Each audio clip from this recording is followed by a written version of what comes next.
ගොඩක් දෙමව්පියන්ට තියෙන ප්‍රශ්නයක් තමයි මගේ දරුවා ඉස්කෝලේදී හරියට වේගෙන් ලියන්නේ නැහැ. හැමදාම ගෙදර එනකොට සටහන් වලින් භාගයයි තියෙන්නේ. ඒ නිසා මට වෙන කෙනෙක්ගේ පොත් අරගෙන තමයි බලාගෙන ලියන්න වෙන්නේ. අනේ මන්දා මේ දරුවගේ වේගය කොහොම හදන්නද? අන්න එහෙම හිතන දෙමව්පියන්ට තමයි අද වීඩියෝ එක අරගෙන ආවේ. ඉතින් මේ වීඩියෝ එකත් එක්ක දිගටම ඔයා එකතු වෙලා හිටියොත් මේකට අපිට කරන්න පුළුවන් විසඳුම් මම කතා කරනවා. ඒ වගේම දරුවා දැන් ඉන්න තැනට වඩා එයාගේ වේගය හදාගෙනද කියලා ඔයාට බලා ගන්න පුළුවන් ක්‍රමයකුත් මම මේ වීඩියෝ එකෙන් කතා කරනවා. ඉතින් ඔයාගේ දරුවටත් මේ ප්‍රශ්නේ තියෙනවා නම් වේගෙන් ලියන්නේ නැති ප්‍රශ්නේ තියෙනවා නම් දිගටම වීඩියෝ එකත් එක්ක එකතු වෙලා ඉන්න. ඒ වගේම මාව subscribe කරන්න. ලිවීමේ වේගය වැඩි කරන්න තියෙන පළවෙනි කාරණාව ඇහුවාම ඔයා ටිකක් පුදුම වෙයි. ඔව්. ලිවීමේ කාරණාව වේගවත් කරන්න නම් ඉස්සෙල්ලාම කරන්න ඕන දරුවන්ට වැඩිපුර චිත්‍ර අඳින්න සහ පාට කරන්න දෙන එක කරන්න ඕන. ඇත්තටම මේක මම දැකලා තියෙනවා ගොඩක් දෙමව්පියන්ට චිත්‍ර අඳින්න පාට කරන්න කියලා කිව්වම මේගොල්ලෝ ටිකක් ඒක කිව්වම අපේ මූණ දිහත් බලාගෙන ඉන්නවා. චිත්‍ර අඳින්න පාට කරන්න ඒව දැන් කරලා වැඩක් නැහැ. ඒවා මේ චූටි කාලේ කරන වැඩනේ. එහෙම කියලා හිතනවා ගොඩක් අය. එහෙම නැහැ. චිත්‍ර අඳින එකෙන් සහ පාට කරන එකෙන් දරුවන්ගේ ලිවීමේ වේගය, ඒ කියන්නේ යාගේ මේ ඇඟිලි වේගයෙන් වැඩ කරන්න පටන් අරගෙන ලිවීමේ වේගය වැඩි කරන්න පුළුවන් කියලා පරීක්ෂණ වලින් හොයාගෙන තියෙනවා.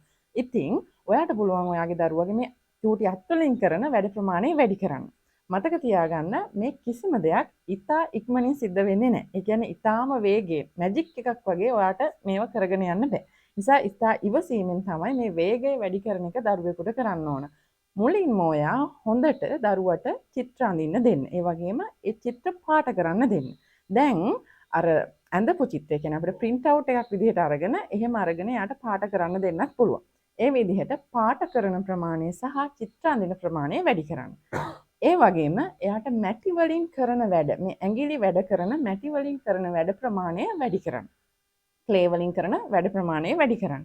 ඊළඟට ඔයාගේ දරුවට අතින් කතුරෙන් කපන වැඩ වැඩි කරන්න දෙන්න. ඒ කියන්නේ කතුරෙන් කපලා රූප කපන්න, ඊට පස්සේ කතුරෙන් කොළ කෑලි කපලා එක එක නිර්මාණ කරන්න, ඒ වගේ වැඩ කරන්න දෙන්න.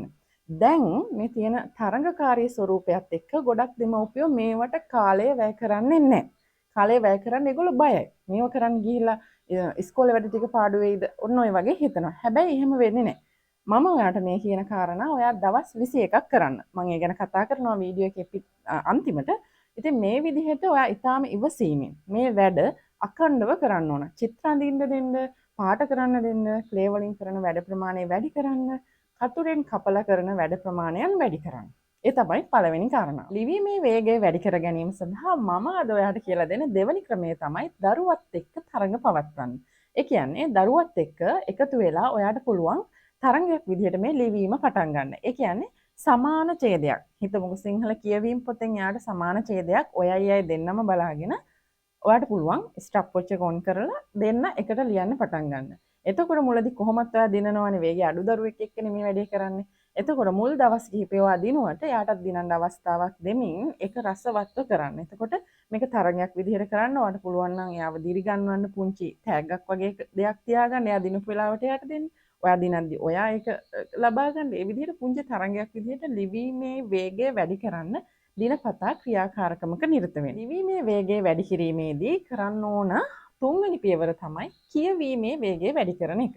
ඇත්තටම ලිවීමේ වේගය අඩු දරුවන්ගේ තියෙන ඊළඟ ප්‍රශ්නය තමයි කියවීමේ වේගයත් අඩුයි. ඔය කියවීමේ වේගය අඩු නිසා යාට ලිවීමේ වේගයත් අඩුයි. ඒ නිසා ලිවීමේ වේගය වැඩි කරන්න නම් කියවීමේ වේගයත් වැඩි කරන්න ඕන. ඒකට කරන්න තියෙන දේ තමයි දිනපතාම ශබ්ද නගා විනාඩි 20ක් එහෙම නැත්නම් විනාඩි 10ක් හරි අඛණ්ඩව කියවීම කරන්න ඕන.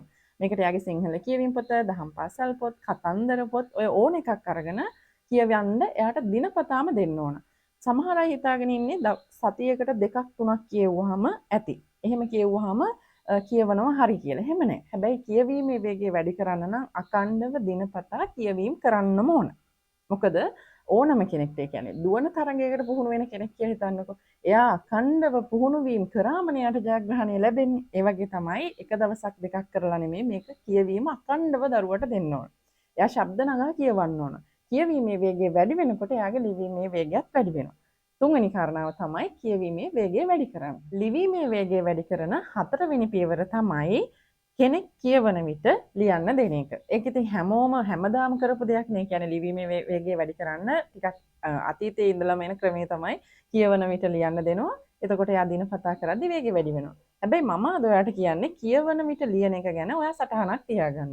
ඔයා හිතන්න ඔයාගේ දරුවට සිංහල කියවීම පොතේ යම්කිසි ඡේද කොටසක් ඔයා තෝරගෙන හැම දවසකම කියවන්න දෙන්න. ඔයා එක ඡේද කොටසක් තෝරගෙන දරුවට ඇහෙන එක කියවන්න අනිවාර්යයෙන්ම ස්ටොප් වොච් එක ඔන් කරගන්න. ඔන් කරගෙන ඔයා දරුවා ලියනකොට එයාට එයාගේ නිදහසේ එයාගේ සාමාන්‍ය වේගයෙන් ලියන්න දෙන්න. ලියලා එයාට කොච්චර වෙලාවක් ඒකට ගත වුණාද කියලා සටහනක් තියාගන්න. විනාඩි 10ක්ද විනාඩි 15ක්ද විනාඩි 20ක්ද කියලා අනිවාර්යයෙන්ම සටහනක් තියාගන්න. දෙවනි දවසේ ඔයා ඒ පළවෙනි දවසේ කියවපු ඡේදෙම තෝරගෙන නැවත කියවන්න. ඔන්න දැන් දෙවනි දවසේ ලියනකොට ඔයාට පේන්නේ එක විනාඩියක් හරි දරුවට අඩු වෙනවා. හැබැයි මේ අතරමැදදී වෙන වෙන වැඩවලට යන්න එපා. අර විදිහටම කියවීම කරන්න පුංචි ඡේදයක් තෝරගන්න. ඒ කියවනකොට ඔයා එදාටත් වෙලාව සටහන් කරගන්න. තුන්වෙනි දවසෙත් ඔයා අර පෙර තෝරගත්ත ඡේදයෙම තෝරගෙන ලියන්න දෙන්න වෙලාව සටහන් කරගන්න. දවස් 3ක් එකම විදිහේ ඡේදයක් තෝරගෙන ලියන්න දෙන්න. හතරවෙනි දවසේ ඔයා ඡේදය මාරු කරන්න. මොකද සාමාන්‍යයෙන් දවස් 3ක් කරනකොට එයාට ඊළඟ වචනේ මතකින් ලියන්න පටන් ගන්නවානේ. හතරවෙනි දවසේදී ඡේදය මාරු කරලා අර විදිහටම වෙලාව සටහන් කරගන්න. මේ විදිහට වෙලාව සටහන් කරගනිමින් දින 21කට වඩා වැඩි. අනිවාර්යෙන් දින 21ක් අඛණ්ඩව. මැදදී කඩන්නේ නැතුව අඛණ්ඩව දරුවට කියවීම කරන්න. කියවීම කරලා වෙලාව අනිවාර්යෙන්ම සටහන් කරගන්න මේ හැම දවසකම. එතකොට ඔයාලට පෙනේ මුලට වඩා අන්තිම දවස් වෙනකොට එයාගේ වේගය හැදිලා තියෙනවා කියලා. එතකොට මේ වේගෙන් ලියන වැඩේදී සමහර අය අකුරු ලස්සනට රවුම් කරලා බෝල කරලා ලියන්න හදනවා. වේගෙන් ලියනවා කියලා හිතුවාම අකුරු ටික කැත කරලා අපිලිවලට ලියාගෙන යනවා. එතකොට ඔයා දරුවට කියන්න අපිලිවලට කැතට නෙමෙයි පිළිවෙලට ඔයාගේ වේගෙන් ලියන්න. අපි වෙලාව සටහන් කරලා බලමු කියලා දවස් 21ක් කරලා බලන්න. 21ක් හෝ ඊට වඩා වැඩියෙන් අඛණ්ඩව. එතකොට මේ තමයි හතරවෙනි කාරණාව කෙනෙක් කියවන විට ලිවීම කරන්න. ඒකෙන් එයාගේ දක්ෂතා කීපයක් හැදෙන එකක්. එයා හොඳට සවන් දෙනවා. ඊළඟ එක එයා සවන් දීලා අවධානයෙන් ලියන්න පුරුදු වෙනවා. එයාගේ අවධානය හැදෙනවා සහ එයාගේ වේගය හැදෙනවා. ඉතින් මේ ඔක්කොම කරන්න නම් අඛණ්ඩව මේව කරන්න ඕන. මම අද ඔයත් එක්කන් ලිවීමේ වේගය, දරුවෙකුගේ ලිවීමේ වේගය වැඩි කරන්න ක්‍රම 4ක් කතා කරා. ඉතින් මේ ක්‍රම 4 කරලා ඔයාලට පුළුවන් අනිවාර්යෙන් ඔයාගේ දරුවව ලිවීමේ වේගය වැඩි කරන තැනකට ගේන්න. හැබැයි මතක තියාගන්න ඔයා මේ හැම දෙයක්ම අඛණ්ඩව දින 21කට වඩා අඩුම දින 21කට වඩා කරන්න ඕන. එහෙම නැතුව කෙටි විකල්ප නැහැ. සමහර දෙමව්පියෝ බලාපොරොත්තු වෙනවා ඊටාම ඉක්මන් ප්‍රතිඵල. ඒ කියන්නේ ඕනම දෙයක්. ඒගොල්ලෝ අපිට ප්‍රශ්නයක් අහුවත්, ඒගොල්ලොන්ට තියෙන දෙයක් කිව්වත් ඒගොල්ලෝ බලාපොරොත්තු වෙන්නේ ඉතා ඉක්මනින්ම උත්තරයක්. ඒ කියන්නේ ඒක ටක් ගාලා විසඳෙයි කියලා. හැබැයි මතක තියාගන්න ඕනම ප්‍රශ්නයක් ඇති වෙන්න ටිකක් කල් යනවනේ. ඉතින් ඒක විසඳන්න ටිකක් කල් යනවා. ඒ නිසා මේවා අඛණ්ඩව කරන්න. ටික කාලයක් යනකොට දරුවා බෑ කියනකොට හරි එහෙම නැත්නම් දරුවා ටිකක් කම්මැලි කරනකොට හරි ඔයා කම්මැලි වෙන්නේ නැතුව වැඩේ අතාරින්න නැතුව කරන්න. ඒක තමයි වැදගත්ම දේ. අත නොහැර අඛණ්ඩව කරන්න. එහෙම කරොත් ඔයාට ප්‍රතිඵල ලැබෙනවා. අනිවාර්යයෙන්ම ලැබෙනවා. මම අර ඉස්සෙල්ලා කිව්වා වගේ ඔයා මේක පිළිවෙලකට පටන් ගන්න. දරුවව මේක නිසි පිළිවෙලකට මේසෙක පුටුවක තියලා නැත්නම් ඇඳේ වැතිරිලා හරි බිම හරි එහෙම නෙමෙයි පුටුවක මේසෙක තියලා මේ වැඩේ පිළිවෙලකට පටන් ගන්න. ඒ වගේම අර මම ඉස්සෙල්ලා කිව්වා වගේ වෙලාව සටහන් කරගන්න කරන දිනෙත් එක්ක ලියාගන්න පුංචි නෝට්බුක් එකක් පවත්වාගෙන යන්න මේ දින කිහිපේ. එතකොට ඔයාලට පෙනේ හොඳ ප්‍රතිඵලයක් දරුවා තුලින් පේනවා කියලා.